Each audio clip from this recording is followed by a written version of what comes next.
So apparently, Walmart has panko crumbs, but not just regular panko crumbs. Panko crumbs made from pork rinds. What? Like, my big back definitely wasn't leaving without that. So, let's make some chicken parm sandwiches with this. So, without further ado, let's chop and roll and get ready to go. All right, so to a bowl, we're gonna start out with our wash and clean chicken.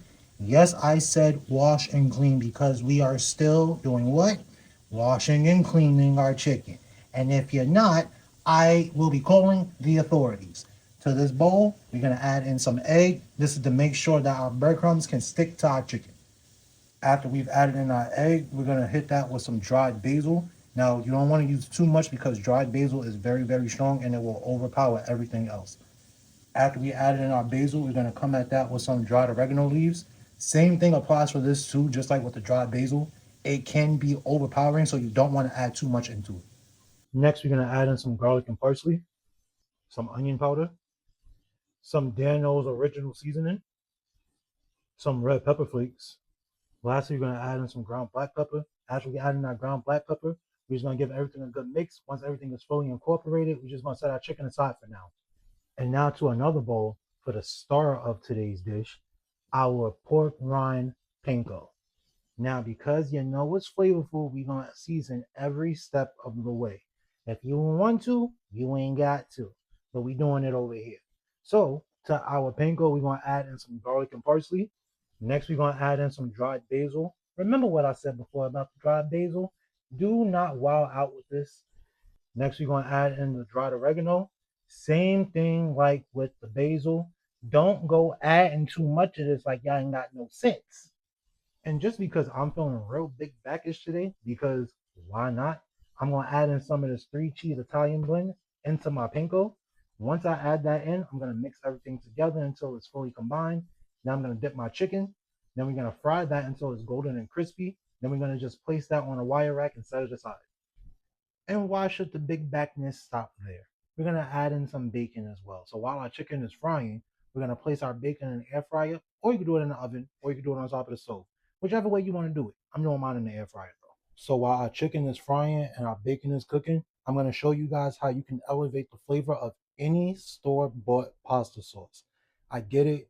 Sometimes you don't feel like sitting in the kitchen all day just to make some pasta sauce. So I'm going to show you guys how you can get that same quality of flavor from any type of sauce that you buy in the store. So for today's demonstration, I'm going to be using Monty spicy tomato sauce. After we add in our sauce to our sauce pot, we're going to add in some garlic and parsley. Next, we're going to add in some basil. Remember, just a tiny, tiny bit, especially for this, you don't need a lot. You're going to add in your basil, give everything a good mix, and then we're just going to bring this to barely a simmer on medium low heat. Once our sauce has begun to simmer, we're going to add in some heavy cream. After we add in our heavy cream, we're going to add in our next ingredient, and this is what's going to really give it its depth of flavor, some red wine. After we add in our red wine, we're going to give everything a good mix. Then we're going to cover that and let it simmer for about 10 or 15 minutes or so, just to let some of the alcohol cook out of the wine. Once everything is pretty much done, we're going to toast our bread, but we're not just going to toast it regular. We're going to add some of this garlic butter Kinder sauce. I know it says dipping sauce, but trust me, you can use it as a spread as well. Now that our bread is all toasted, we can finally get started with assembling our sandwich. First, we're going to spread some pesto on our bread. Next, we're going to add our bacon. And then we're going to add on our chicken. Next, we're going to add on some of our pasta sauce. And lastly, we're going to add on some cheese. I'm going with some sliced pepper jack. Our sandwich is all assembled and ready for us to really embrace our big backness.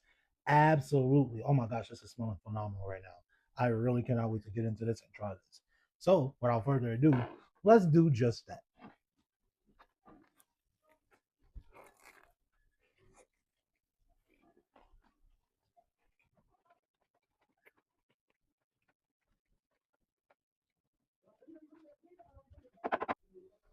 10 out of 10. Oh my God.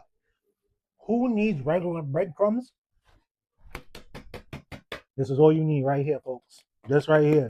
Run and get this from Walmart if you have not tried this already. This right here, game changing. Oh my gosh. That was the best bite of a chicken parm sandwich I have ever experienced. Go get it. Go. Absolutely.